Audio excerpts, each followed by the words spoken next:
পবিত্র রমজান মাস শুরুর সম্ভাব্য তারিখ জানিয়েছে সংযুক্ত আরব আমিরাত। দেশটির জ্যোতির্বিদরা পূর্বাভাস দিয়েছেন, মধ্যপ্রাচ্যে আগামী 31 জানুয়ারি শাবান মাস শুরু হতে পারে এবং সেই অনুযায়ী 1 মার্চ থেকে রমজান মাস শুরু হওয়ার সম্ভাবনা রয়েছে। সংযুক্ত আরব আমিরাতের জ্যোতির্বিদ্যা কেন্দ্র 28 জানুয়ারি এক্সে দেওয়া এক পোস্টে এ তথ্য জানিয়েছে।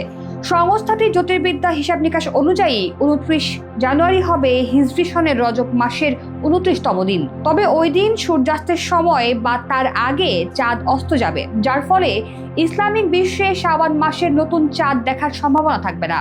এই কারণে রজব মাস 30 দিন পূর্ণ করবে এবং 31 জানুয়ারি শাবান মাসের প্রথম দিন হিসেবে নির্ধারিত হবে।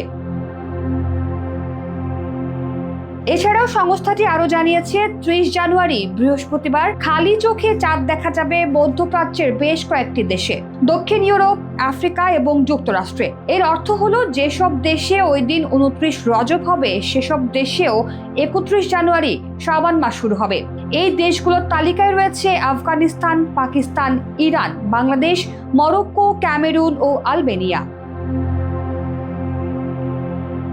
এখনো চূড়ান্ত সিদ্ধান্ত আসেনি, কারণ ইসলামিক দেশে চাঁদ দেখার উপর নির্ভর করে রমজান মাসের তারিখ নির্ধারিত হয়। তবে সংযুক্ত আরব আমিরাতের দেওয়া এই জ্যোতির্বিদ্যা বিশ্লেষণ অনুযায়ী আগামী 1 মার্চ থেকে রমজান মাস শুরু হওয়ার প্রবল সম্ভাবনা রয়েছে।